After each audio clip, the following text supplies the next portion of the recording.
What's up, Packers fans? Aaron Nagler here, coming to you from Radio Row at Super Bowl 59, the morning after Sterling Sharpe was elected to the Pro Football Hall of Fame. I'm not going to belabor this too much. You guys know how I feel. I've been talking about it seemingly for decades here at Cheesehead TV.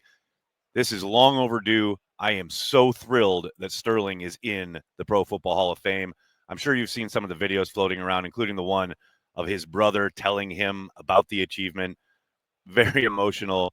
And it's wild to me watching so many Packers fans who have been vocal throughout the years themselves getting emotional about it. It is a piece of our history, and I think a very important one in the transition for the Packers from what was a very downtrodden organization to a championship level team. Sterling, unfortunately, didn't get to enjoy any of that. And I think that really eats at the hearts of Packers fans. But it is great that he finally gets recognized as a guy who was quite clearly one of the best to step on the field when he played. I just want to go through a few of his accomplishments, things you've probably heard before, but I wanted to kind of solidify it here in one video. Sterling was a 3-time first-team All-Pro and a 5-time Pro Bowl selection in 7 seasons. In 1992, he set the NFL record with 108 receptions. Then, in 1993, he broke his own record with 112 receptions. Sharpe led the league in receptions 3 times, touchdowns twice, and receiving yards twice.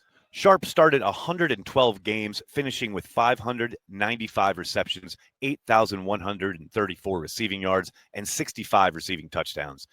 In the 7 years he played, from 1988 to 1994, his 595 receptions is second in that time span. The receiver who is first is the receiver who is first in everything, Jerry Rice. Sharpe's last season in 1994, he finished with 1,119 receiving yards and 18 receiving touchdowns. Only Jerry Rice and then Randy Moss have had more touchdowns in a single season. I think one other component that kind of gets lost here sometimes when you talk about Sharpe's production, especially when you compare it to Jerry Rice, who had Joe Montana and Steve Young throwing him the football. We all remember Sharpe with Don Majkowski and Brett Favre for good reason. Those were really productive years, fantastic memories. But don't forget, he also had Anthony Dilwig, Mike Tomczak, Bud Keys throwing him the football. Not to denigrate those gentlemen, but clearly that ain't Brett Favre or Joe Montana throwing him the ball. Sterling Sharpe could get open at any time in any game against any defense. The entire stadium would know he was getting the ball, and he would still get open and still be productive.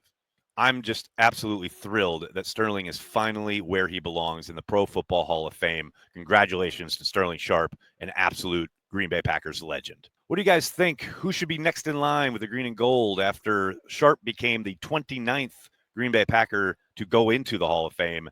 Is it Mike Holmgren, who unfortunately didn't make it last night, but hopefully in the near future? Is there a player you have in mind? Let us know in the comments below, and then tell your friends and tell your family. Cheesehead TV. We are devoted to Green Bay Packers fans worldwide.